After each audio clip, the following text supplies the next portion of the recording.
मध्य प्रदेश में दूसरी लहर के बाद सरकार के उठाए कदम काम आए और इसी का प्लान लेकर प्रदेश के मुख्यमंत्री शिवराज सिंह चौहान बुधवार को दिल्ली में प्रधानमंत्री नरेंद्र मोदी से मिले।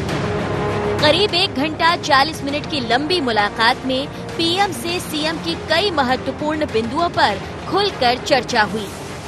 शिवराज का प्रयास यही रहा कि किसान आमजन को कैसे लाभ दिला पाएं।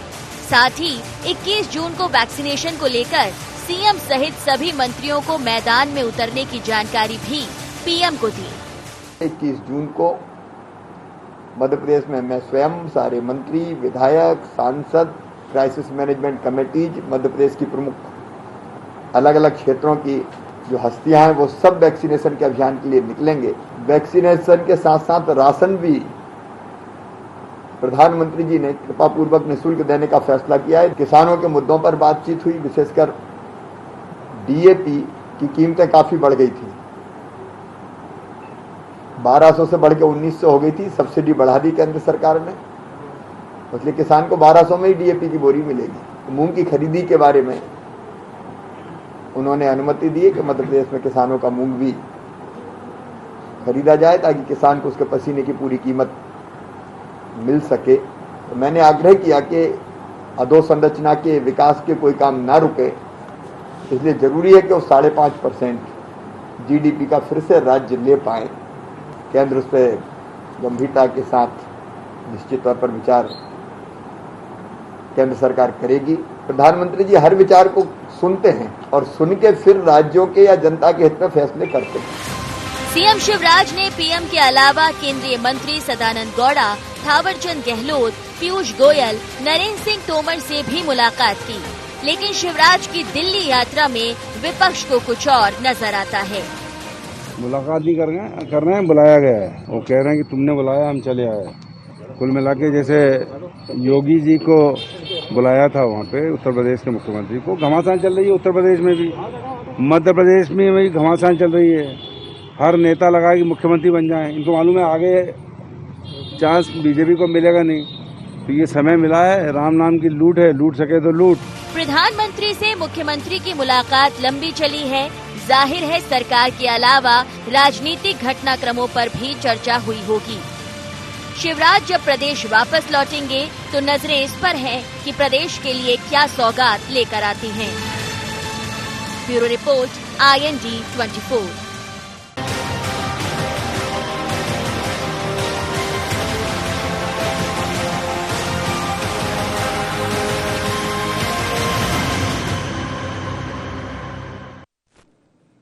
नमस्कार, IND एजेंडा दिल्ली दरबार में आपका स्वागत है। मैं हूं आपके साथ नवीन पुरोहित। चर्चा को विस्तार देंगे, उसके पहले IND एजेंडा के मुख्य बिंदुओं की तरफ एक निगाह डालते हैं।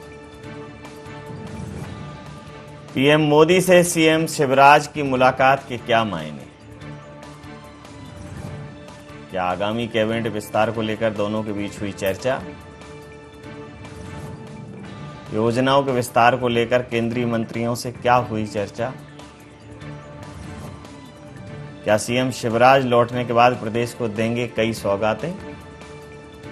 इन्हीं सवालों के साथ चर्चा में आप सबका पुनः स्वागत है। मध्य प्रदेश के मुखिया देश के प्रधानमंत्री से मिले और जब से जीएसटी लागू हुआ है लगातार एक विषय मुखरता से सामने आता रहा है, वो है कि राज्यों को उनका जो स्टेक है वो सही समय पर नहीं मिल पा रहा है। और चाहे बात अधोसंरचना के विकास की हो, योजनाओं के क्रियान्वयन की हो, जो राज्य का हिस्सा है अगर केंद्र उसे समय से दे तो योजनाएं समय से क्रियान्वित हो सकेंगी। इस बात को मुख्यमंत्री शिवराज सिंह चौहान ने भी उद्धृत किया। उन्होंने कहा कि पीएम ने सारे विषय को बड़ी गंभीरता से सुना और लगातार कांग्रेस ये आरोप लगाती रही है कि केंद्र से जो उसकी स्टेक है वो समय से नहीं मिल रही है और अन्य स्पेशल पैकेजेस की तो बात दूर है। तो राज्य का अगर हिस्सा राज्यों को समय से मिल जाएगा तो अधोसंरचना और अन्य योजनाओं का क्रियान्वयन अपनी गति से चलेगा। बाकी वैक्सीनेशन से लेकर कोरोना की रोकथाम जो अभी इस समय पे बहुत महत्वपूर्ण मसला है उस पर भी चर्चा हुई। लेकिन कांग्रेस इसमें अलग दृष्टिकोण रख रही है। वो कह रही है कि गए नहीं थे, बुलाया गया था और राजनीतिक घटनाक्रमों को लेकर पूछताछ हुई है, बातचीत हुई है, जो मध्य प्रदेश में एक तनातनी चल रही है। तो इसी मुद्दे पर करेंगे चर्चा। हमारे साथ चर्चा में शामिल हैं राकेश शर्मा जी, हैं प्रवक्ता हैं भारतीय जनता पार्टी से, फिरोज सिद्दीकी प्रवक्ता कांग्रेस से हमारे साथ हैं, संदीप पौराणिक साहब वरिष्ठ पत्रकार हमारे साथ हैं। आप समस्त महानुभावों का बहुत बहुत स्वागत है। शुरुआत फिरोज जी आपसे करूंगा। फिरोज जी, गए थे या बुलाया गया था? आपको पीएम और सीएम की मुलाकात में मध्य प्रदेश के लिए संभावनाएं क्यों नहीं दिख रही हैं? जब पीएम से सीएम मिलते हैं तो अपनी बात रखते हैं, अन्य विषयों पर विस्तार से चर्चा होती है। इस मुलाकात में आपको संशय क्यों दिख रहा है? देखिए, संशय इसमें इस बात का है कि प्रधानमंत्री वहाँ के पास सीएम गए मिलने और प्रदेश को कुछ नहीं मिला। ना हमारा वैक्सीन का कोटा बढ़ाया गया, ना हमारा गेहूं का कोटा बढ़ाया गया, ना ही हमारे जो जीएसटी का पैसा जो हमको मिलना चाहिए वो मिला। और अखबारों में और तमाम राजनीतिक हलकों में चर्चा थी कि उनको बुलाया गया है। जो कैबिनेट में अभी 4 दिन पहले हुआ कि नर्मदा के पानी को लेके जो विवाद हुआ है वो मामले थे और अन्य राजनीतिक मामले थे। और जो दूरी दिखाई दी है उससे लगता है कि कहीं ना कहीं जो है घनिष्ठता की कमी है और कुछ ना कुछ दूरियां हैं और अंदर कुछ ना कुछ पक रहा है। 2 गज दूरी, मास्क जरूरी है इस समय पर भाई। दूसरे भी थे, हेमंत विश्वा शर्मा जी आए, वो तो पहली बार सीएम बने। उत्तराखंड के सीएम पहली बार बने, योगी जी पहली बार बने। हमारे मुख्यमंत्री तो 3 बार रह चुके और ये 4थी बार फिर से उन्होंने सौगात दी भारतीय जनता पार्टी को। चूकी हुई बाजी जो थी वो वापस मिली। तो ये क्या वजह है कि ऐसा कौन व्यक्ति है जो प्रधानमंत्री कार्यालय में है जिसने उनको इतनी दूर बिठाल दिया हमारे मुख्यमंत्री को? साथ में मुख्यमंत्री जी ने ये भी नहीं बताया कि पीएम से क्या क्या चर्चाएं हुई और उस पर आश्वासन क्या दिए। आश्वासन भी नहीं मिले प्रदेश को। तो आखिर ये जो चर्चा थी, ये चर्चा ऐसा है कि अब मुझे लग रहा है कि अब नया गृह मंत्री जो है आने वाला है प्रदेश में और साथ में मुख्यमंत्री भी आने वाला है। ग्वालियर चंबल संभाग से जो है नया मुख्यमंत्री अब आने वाला है। कुछ ज्यादा दिन की बात नहीं है, बस अब सावन आएगा और सावन की झड़ियों के साथ नया मुख्यमंत्री आएगा। आज ऐसा जो है कांग्रेस को प्रतीत हो रहा है और यही हुआ है दिल्ली में। ये पूछ लेता हूँ राकेश जी, उनका कहना यह है कि मुलाकात हुई तो क्या बात हुई? और बात हुई तो सार्वजनिक होनी चाहिए थी कि भाई मैं मिला 1.5 घंटे। भाई सीएम से पीएम की मुलाकात, अब प्रधानमंत्री से जब मिलेंगे जो देश के मुखिया हैं तो देश के दिल का दर्द जब साझा करेंगे तो हो सकता है उसका मरहम मिले, लेकिन कुछ स्पष्ट नहीं बोला गया, ऐसा कह रही है कांग्रेस के प्रवक्ता कह रहे हैं। क्या देखिए नवीन जी, मध्य प्रदेश का 1 नंबर का चैनल है IND24 और मुझे आपके चैनल पे अभी भी सीएम साहब दिखाई दे रहे हैं सामने और वो मीडिया से चर्चा कर रहे हैं कि माननीय प्रधानमंत्री जी से जो उनके जिस विषय पे चर्चा हुई वो मीडिया से चर्चा करके बता रहे हैं। और IND24 ने भी माननीय मुख्यमंत्री जी की बाइट को अभी दिखाया आपके चैनल में।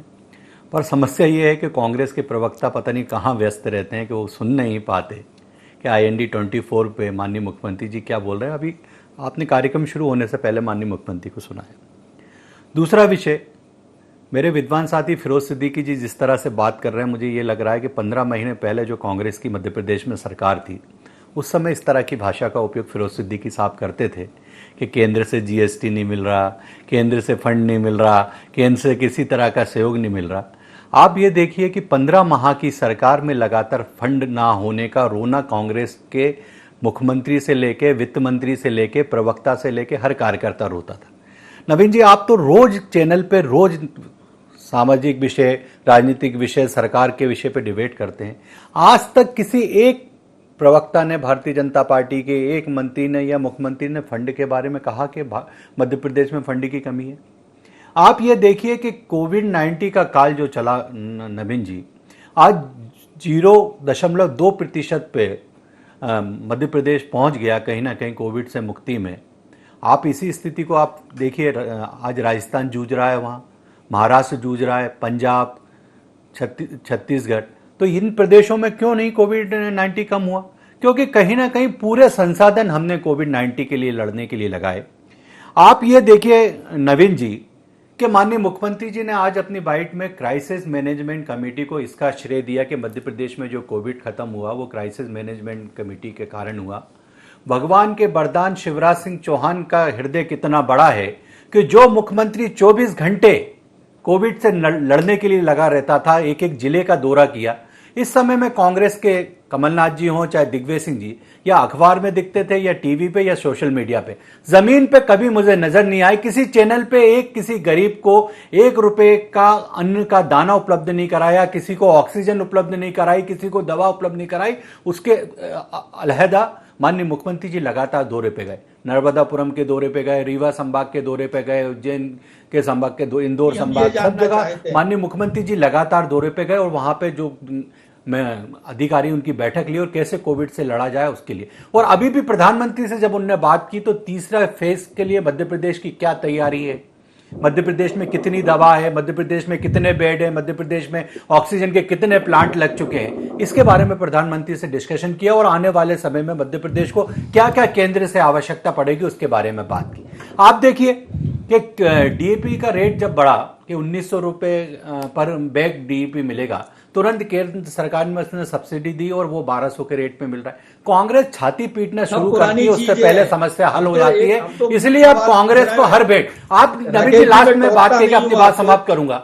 आपने देखा होगा कि कमलनाथ जब मुख्यमंत्री थे तो ना मंत्री मिल पाते थे ना विधायक मिल पाते थे, और कार्यकर्ता तो मिलने की बात ही छोड़ो, और जो मिलने जाता था उससे कहते थे चलो चलो चलो। इस चक्कर में सरकार चली गई और हमारे नेता एक दूसरे से मिलते हैं, मध्य प्रदेश की विकास की बात करते हैं, मध्य प्रदेश को आगे बढ़ाने का खाका तैयार करते हैं, तो कांग्रेस के पेट में दर्द होने लगता है कि हमारे नेता तो मुलाकात के लिए उपलब्ध नहीं है और इनके मंत्री एक दूसरे के यहाँ चाय पी रहे हैं, प्रदेश अध्यक्ष के यहाँ चाय पी रहे हैं, माननीय मुख्यमंत्री जी लगातार पीएम से मिल रहे हैं। तो ये हमारा एक परिवार है, भारतीय जनता पार्टी एक परिवार है और कांग्रेस पार्टी एक कंपनी है और जिसका सीईओ है कमलनाथ। आज तो ये बताए ना फिरोज सिद्दीकी जी कि नेता प्रतिपक्ष कब बनेगा कांग्रेस में और प्रदेश अध्यक्ष कब बनेगा। हमारे यहाँ तो मुख्यमंत्री शिवराज सिंह चौहान है और उनके नेतृत्व में भारतीय जनता पार्टी काम कर रही है। जी, प्रतिक्रिया ले लेता हूं, प्रतिक्रिया आ रहा हूं बाद में ढूंढ लेंगे। फिरोज जी आ रहा हूं, जरा संदीप पौराणिक साहब का दृष्टिकोण इस पर समझ लें। संदीप जी, इस समय मध्य प्रदेश की राजनीति कितने महीन दौर से गुजर रही है, इतना बारीक विश्लेषण के बैठने का तरीका, बैठने की जगह, बैठने की दूरी, मतलब सेंटीमीटर और मिलीमीटर में भी बात की जा रही है कि योगी जी बैठे थे तो दूरी 3 फीट थी, शिवराज जी बैठे हैं तो दूरी 6 फीट है, योगी जी बराबर वाली कुर्सी बैठे थे, शिवराज जी सोफे पे बैठे, कुर्सी खाली है, फ्रेम में अच्छी नहीं दिख रही है। उस खाली कुर्सी में फिल इन द ब्लैंक्स की संभावनाएं भी ढूंढी जा रही हैं। कुल मिलाकर ये बात तय है और पहले ऐसा होता रहा है कि जब भी प्रधानमंत्री से मुख्यमंत्रियों ने मुलाकात की है तो बड़ी सौगातें लेकर आए। मोदी जी की उपलब्धता या मोदी जी की बातचीत मुख्यमंत्रियों के साथ इस कदर हो गई है कि वो बहुत सामान्य स्तर पर देखे जाने लगी। नहीं तो इसके पहले जब भी प्रधानमंत्री के दौरे किसी भी राज्य में हुए तो उसका मतलब ही था कि राज्य में सौगातों की संभावनाएं हैं, या मुख्यमंत्री मिलने गए तो मतलब कुछ ना कुछ राज्य के लिए लेकर आएंगे। लेकिन चूंकि मन की बात और अन्य तमाम माध्यमों से मोदी जी की उपलब्धता इतनी हो गई है कि वो बहुत ज़्यादा क्यूरियोसिटी रह नहीं जाती। फिर भी कांग्रेस कह रही है कि उसमें संभावनाएं दूसरी हैं और भारतीय जनता पार्टी कह रही है संभावनाएं दूसरी हैं। बड़ा महीन विश्लेषण किया जा रहा है इस मुलाकात का, आपकी प्रतिक्रिया चाहूँगा। नवीन जी, ये जो समय है उसमें मुलाकातों के मायने हैं, इसमें इसको नहीं नकारा जा सकता। उत्तर प्रदेश का मसला ले लें, योगी जी की और मोदी जी की मुलाकात थी, उसके भी मायने थे। मध्य प्रदेश के मुख्यमंत्री शिवराज सिंह चौहान और प्रधानमंत्री की मुलाकात हुई तो मायने तो हैं इसके। अब वाकई में जो आपने बैठने की दूरी की बात की, वर्तमान दौर में ऐसा लगने लगा है कि हमारे यहाँ के राजनीतिक जो विचार है उसमें अकाल आ गया है। हम उसमें खोजने लगे हैं किसमें कितनी दूरी है बैठने में, क्या परिस्थिति रही, क्यों दूरी रही, क्या कारण रहे, कौन पैर ऊपर करके बैठा, कौन नीचे करके बैठा, क्या उसने अशिष्टता की, ये बड़ा सवाल है। अशिष्टता कोई करता नहीं है और ना हुई है।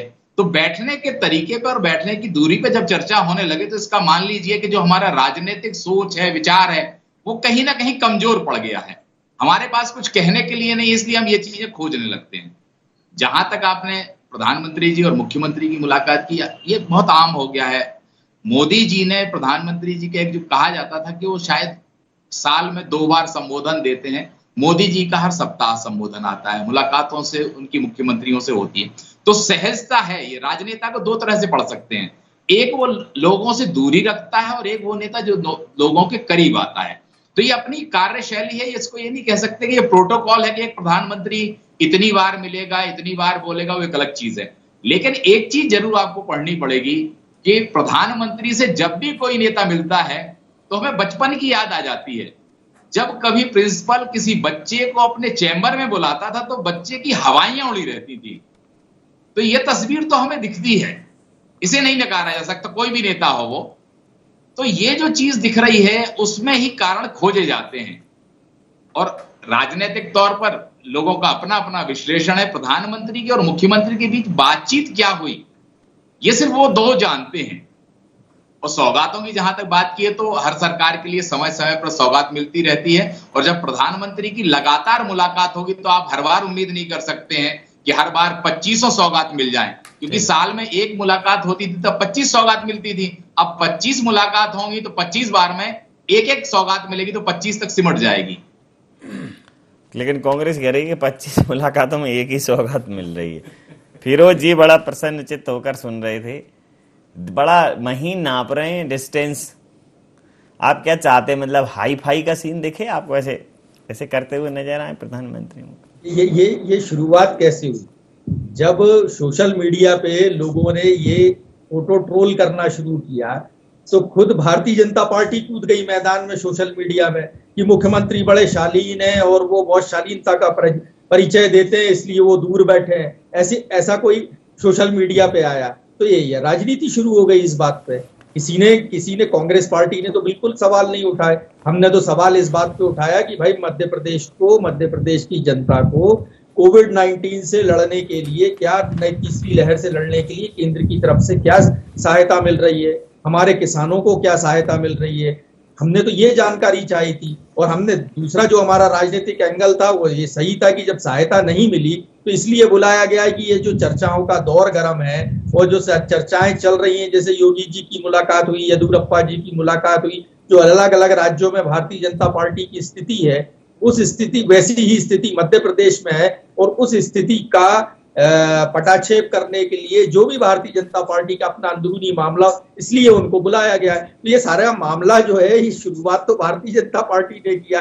कांग्रेस ने तो ना बैठने पे सवाल उठाए ना खड़े होने पे सवाल उठाए। हमने तो जनता से जुड़ी हुई बात पूछी और ये भी उत्सुकता तो है हमें कि नया कोई मुख्यमंत्री आ रहा है तो हम ये ध्यान तो रखेंगे कि भाई नए मुख्यमंत्री मोदी जी शायद भेज रहे हैं, उनको केंद्र में ज्यादा जरूरत है, शिवराज जी योग्य व्यक्ति हैं। नहीं, नया तो मुख्यमंत्री आ रहा है, ये आप कहाँ से एक नया सिगुफा छोड़ रहे हैं? ये तो हवाओं का दौर चल रहा है कांग्रेस में कोई निर्णय नहीं हो रहा है। जैसे बातें चल रही है मध्य नया मुख्यमंत्री आ रहा है ये तय है कि कमलनाथ जी से एक पद जा रहा है ये तय है। देखिए नया मुख्यमंत्री आ रहा है ये तय है और कमलनाथ जी का पद है जो भी है वो निर्णय सोनिया गांधी जी को करना है और जिस दिन होगा वो हो जाएगा। हमारे यहाँ कोई बैठकों का दौर नहीं है इस बात को लेकर। सबने आपके यहाँ तो देदाता के नाम तुझको अल्लाह रखे, क्या जरूरत है, वही जाएगा। क्या है, कमलनाथ जी हैं वही सब हैं, तुम्हें माता चा पिता तुम्हें वाली पोजीशन में। कमलनाथ जी नेता प्रतिपक्ष हैं, कमलनाथ जी प्रदेश अध्यक्ष हैं, कमलनाथ जी कार्यकर्ता हैं, कमलनाथ जी ही मुख्यमंत्री के दावेदार हैं। कमल के लिए सिर्फ कमलनाथ हैं, बाकी सब एक ही नेता मध्य प्रदेश में। ये बात सही है कि वो माननीय कमलनाथ जी है और बाकी नेता नहीं है। बाकी नेता तो करता वही है, पार्टी के नेता तो कहिए, नेता कहा ना आपने, बाकी फिर क्या है, फिर अभी नेता है क्या? भाई नेता का मतलब ये है कि जो पार्टी के नेतृत्व करता है वो वही है। हाँ, नेतृत्व करता और नेता में फर्क होता है ना। बाकी भी नेतृत्व तो करते ही हैं, जो पूरी पार्टी का नेतृत्व करता, ठीक है, करता धरता भरता अभी इस समय कांग्रेस के कमलनाथ जी ही हैं और कांग्रेस को अपना पता नहीं, लेकिन आपका अंदाजा कुछ लगा रहे हैं कि ये मुलाकात जो है बहाना है, किसी नए को बुलाना है, ऐसा कह रहे हैं। देखिए मेरे विद्वान साथी फिरोज सिद्दीकी जी बड़े मासूम व्यक्ति हैं और बड़ी मासूमता से आज बात कर रहे हैं। तकलीफ ये है कि आप आज के लीडिंग अखबारों को उठाएंगे तो उसमें पंजाब में जो सिद्धू और हम कैप्टन साहब में झगड़े चल रहे हैं उसमें आप सोनिया गांधी कूदेंगी, ये इस लाइन से लिखा है अखबार में। मैं इतनी दृढ़ता से नहीं कह सकता कि सोनिया गांधी कूदेंगी, पर अखबार में ऐसा लिखा है। फिर उसके बाद राजस्थान में गहलोत साहब और सचिन पायलट में क्या चल रहा है ये किसी से छुपा नहीं। तो समस्या ये है कि भानुमति से अपना कुनबा संभालते नहीं बन रही।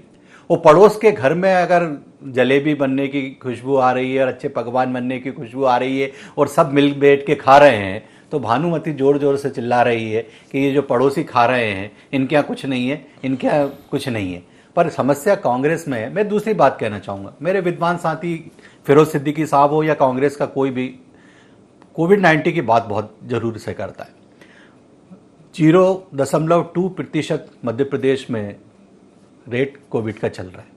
जरा फिरोज सिद्दीकी साहब से राजस्थान का, महाराष्ट्र का, पंजाब का, इनके बारे में पूछे कि वहाँ क्या स्थिति है छत्तीसगढ़ में कोविड की। मैं एक और बात कहना चाहता हूँ, ये वैक्सीन की बात भी बहुत जोर शोर से करते हैं। नवीन जी आप भी इस बात से वाकिफ़ हैं, मेरे विद्वान साथी संदीप प्रोणिक साहब भी इस बात से वाकिफ़ हैं कि अभी 1,65,000 डोज राजस्थान में वैक्सीन के बर्बाद हुए। फिर उसके दूसरे दिन मालूम चला कि गड्ढों में और कचरों के ढेर पे वैक्सीन मिली है लाखों की संख्या में। ये राजस्थान की बात कर रहा हूं मेरे विद्वान साथी। और राजस्थान का स्वास्थ्य मंत्री रोज चिल्लाता है टीवी पे कि हमें वैक्सीन उपलब्ध नहीं कराई जा रही। तो ये जो कचरों के ढेर में वैक्सीन मिल रही है, गड्ढों में जो वैक्सीन मिल रही है, ये मेरे ख्याल से शायद इटली से सीधी आती होगी और वो सीधी वहां गिर जाती होगी, लैंडिंग नहीं हो पाती होगी प्लेन की। दूसरी बात, महाराष्ट्र में 1,85,000 वैक्सीन बर्बाद हुई। महाराष्ट्र का स्वास्थ्य मंत्री रो रहा है। छत्तीसगढ़ के स्वास्थ्य मंत्री ने तो पहले दिन ही कह दिया था कि साहब ये ट्रायल हम अपने ऊपर वैक्सीन का नहीं होने देंगे, पहले प्रधानमंत्री लगवा ले, फिर उसके बाद समस्त केंद्रीय मंत्री लगवा ले और उसके बाद हम पूरी देश की जनता लगवा ले, सबसे लास्ट में छत्तीसगढ़ लगवाएगा। इसके बाद झारखंड, मुझे बोलने दीजिए भाई साहब, मैंने आपकी बात बहुत उससे सुना। आप दोनों लोग कर लो, द्वंद्व कर लो, मुझे बोलने दीजिए। आप दोनों लोग द्वंद्व कर लो। मैं तो बड़ा खुश हूँ। बाग द्वंद्व मतलब कोई कुश्ती नहीं, मैं फिरोज सिद्दीकी साहब का सम्मान करता हूँ, पर मैं चाहता हूँ कि जरा मेरी बात को सुन लें। क्या है दिक्कत फिरोज भाई? आप में दिक्कत नहीं है, समस्या क्या पूरी कांग्रेस पार्टी में चल रही है। आप कब तक उसको ढाकेंगे? 17 जगह पेमेंट लगा चुके हो आप तो अभी कितनी देर में, और 8वीं जगह पे वो खुल जाता है। समस्या ये है आप कितना से लोगे उसको। मैं ये जो कह रहा हूं ना, सबसे ज्यादा हिंदुस्तान में पंजाब में मौत हुई है कोविड-19 में, और मध्य प्रदेश सहित पूरे देश में अगर राहुल गांधी का ट्वीट आता है या कमलनाथ का ट्वीट आता है तो वो लाशों की गिनती करते हैं, पंजाब का भूल जाते हैं, पंजाब की गिनती करना भूल जाते हैं। मेरा ये कहना है कि आज मध्य प्रदेश में कोविड-19 में अगर हमें सफलता मिली है, लोगों को उससे मुक्ति मिली है, तो कम से कम कांग्रेस पार्टी को आज तो कम से कम इस बात को स्वीकार करना चाहिए कि भगवान 19 कोविड-19 बोल रहा हूं मैं सर, 19 है, लेकिन हाँ, वो 90 19 बोल रहा हूं मैं, 19, लेकिन आप जो बोल रहे हो अंग्रेजी में उसको 90 होता है। नहीं, कोविड-19 में 19 ही बोल रहा हूं। जी। मैं एक दूसरी बात कहना चाहता हूं कि भगवान के वरदान शिवराज सिंह चौहान के प्रयास से आज अगर मध्य प्रदेश कोविड-19 भगवान के वरदान शिवराज सिंह तो चौहान आज कहीं ना कहीं कांग्रेस को तकलीफ हो रही है। आज मध्य प्रदेश में सबसे ज्यादा किसान खुश है। पूरी कांग्रेस पार्टी देश में किसान किसान चिल्ला रही है, एक मुद्दा बता नहीं पाती कि किसान को क्या तकलीफ है।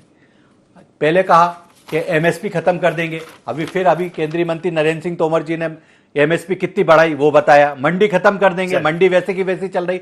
तो समस्या क्या है कि कोई मुद्दा नहीं है, तो कहने लगे डिस्टेंस से बैठे हैं साहब, वो मुस्कुराए नहीं, ये मुस्कुरा रहे थे। पहले कांग्रेस के समय में मैंने देखा, इंदिरा गांधी जी के समय में, कि मुख्यमंत्री के कपड़े अगर पसंद नहीं आए तो आधे घंटे बाद मुख्यमंत्री बदल दिया जाता था। कांग्रेस का समय था ना। तो ये सब जो मानसिकता है और ये सब याददाश्त है, वो याददाश्त है कांग्रेस को, नेताओं को, इसलिए रोज सुबह खड़े हो जाते हैं, कल नया ये होगा, परसों, पर ये नहीं बताते कि रोज बाला बच्चन कब नेता प्रतिपक्ष बनेंगे, राहुल सिंह कब प्रदेश अध्यक्ष कांग्रेस के बनेंगे, या इसी तरह रोते रोते मामला खत्म हो जाएगा। ये इस पर चर्चा होना चाहिए। समझ लेता हूं। संदीप पौराणिक साहब, जिस प्रकार से बदलाव की जो आहट है वो सिर्फ ऐसा नहीं है कि भारतीय जनता पार्टी के खेमे में ही हो, बदलाव की आहट इससे ज़्यादा कांग्रेस के खेमे में है। कमलनाथ जी भर्ती हो गए हैं और जिस प्रकार से अभी कुछ समय से देखा जाए तो उनको कांग्रेस में बहुत ज़्यादा सपोर्ट नहीं मिल रहा है। जो भी राजनीतिक विश्लेषण होते हैं उनमें ये चीज़ें निकल कर सामने आई हैं। तो अपने पर ध्यान नहीं है, दूसरे की तरफ पूरी नज़र है। और फिर मैंने वो जो कहा था, मैं फिर उस बात को यहाँ दोबारा रेखांकित करूँगा कि इस बार अब राजनीति इस प्रकार की महीन हो चुकी है कि बॉडी लैंग्वेज से लेके आपकी लैंग्वेज, मिलने में कितना समय दिया, कितना इंतज़ार कराया, मिलने के बाद कैसी शक्ल थी, मिलने के बाद उत्साह का स्तर क्या था, मतलब पैरामीटर इतने टफ हैं कि मुझे लगता है कि वो नार्को टेस्ट ही कराओ तो ही सही पता चलेगा कि इसके बाद क्या हुआ। उसके वहाँ की तो और कुछ बचता नहीं है। मतलब जिन पैरामीटर्स पे अंदाजे लगाए जा रहे हैं उसके बाद अगर अंतिम कोई विकल्प बचता है तो सिर्फ नार्को टेस्ट लगता है कि अब इसके बाद जो निकला है वहाँ से उसका नार्को टेस्ट कराओगे। ये बातें हुई थी कि नहीं हुई थी, क्या कहें? देखिए नवीन जी, जैसा आपने महीन राजनीति की बात कही, बिल्कुल सही बात है। दोनों राजनीतिक दलों की अपने दल से कम दूसरे दल पर ज्यादा नजर है। फिरोज जी की बात आप सुन लीजिए तो फिरोज जी बता रहे हैं कि मुख्यमंत्री बदल रहे हैं, तमाम चीजें हो रही, लेकिन कांग्रेस में क्या हो रहा है इसकी वो चर्चा नहीं करेंगे। शर्मा जी जैसा कर रहे हैं वो कांग्रेस की बात कर रहे हैं, बीजेपी के अंदर क्या हो रहा है उसकी चर्चा नहीं हो रही। सबसे बड़ी समस्या हुई कि कहते सारे राजनीतिक दल हैं कि हमारे यहाँ आंतरिक लोकतंत्र है, वास्तविक तौर पर किसी राजनीतिक दल के अंदर आंतरिक लोकतंत्र बचा ही नहीं है। आप अपनी खामी को खुलकर कह नहीं सकते, चर्चा नहीं कर सकते। यही कारण है कि राजनीतिक दलों के अंदर द्वंद्व की स्थिति रहती है और बात जब आती है तो फिर विस्फोट होता है। कई बार नेताओं ने कहा है अपने यहाँ कि मुझे तो ऐसे लगा जैसे पोखरण विस्फोट हो गया हो, मैं तो ये समझ ही नहीं रहा था। मूल कारण यह है कि राजनीतिक दलों को उन चीजों को समझना पड़ेगा कि उनके दल की क्या स्थिति है, किस लाइन पर दल चल रहा है, किस पर उन्हें आगे बढ़ना है। जब तक राजनीतिक दल जनता का सोच के नहीं चलेगा, उनकी बातों पर ध्यान नहीं देगा, तब तक स्थितियां ये चलती रहेंगी और ये लगता रहेगा कि इस दल में बदलाव होने वाला है। और जहां तक आपने बदलाव की बात कही तो ये तय मानिए कि दोनों राजनीतिक दलों में अंदरूनी तौर पर ये कोशिशें चल रही हैं कि बदलाव हो जाए। जहां तक आपने कमलनाथ जी की बात कही तो आप पिछले कुछ दिनों से देखिए दिग्विजय सिंह जी की सक्रियता बहुत बढ़ गई है, बिल्कुल बढ़ गई। अजय सिंह भी सवाल उठा रहे हैं, तो कहीं ना कहीं कांग्रेस के अंदर भी एक उम्मीद जाग रही है कि कुछ बदलाव हो सकता है। इसी तरह की उम्मीद बीजेपी के अंदर भी जाग रही है कि शायद कोई बदलाव हो जाए। बिल्कुल ठीक है, नजर आने लगा है जी। समय सीमा के चलते मैं ये चर्चा यहाँ समाप्त करूंगा। आप समस्त महानुभावों का बहुत बहुत धन्यवाद, बहुत बहुत आभार। तो राजनीति में मेल मुलाकातों के मायने तो निकाले जाते हैं। ये मुलाकातें जुड़ाव के लिए हो सकती हैं, अलगाव के लिए हो सकती हैं और ये बदलाव के लिए भी हो सकती हैं, ये विकास के लिए भी हो सकती हैं। मुलाकातों के अपने कई मायने हैं, लेकिन परिवर्तन राजनीति का नियम हो ना हो, प्रकृति का नियम है और यह परिवर्तन की धूप छांव जगजीवन का शाश्वत क्रम है। जो सदा शिखर पर बना रहे ये मात्र बुद्धि का विक्रम है। तो परिवर्तन समय रहते लोग स्वीकार कर लें, दल स्वीकार कर लें, राजनेता स्वीकार कर लें, कार्यकर्ता स्वीकार कर लें, यही बेहतर है। अन्यथा फिर जनता तो परिवर्तन करती ही है। तो क्या कुछ नया सामने आएगा, इन मुलाकातों के मायने क्या निकलेंगे, क्या मध्य प्रदेश को सौगातें मिलेंगी, क्या इसका रुख रहेगा, देखना दिलचस्प रहेगा। आई इंडिया एजेंडा में नहीं, आप बने रहिए आई इंडिया 24 के साथ, देखते रहिए आई इंडिया 24। नमस्कार।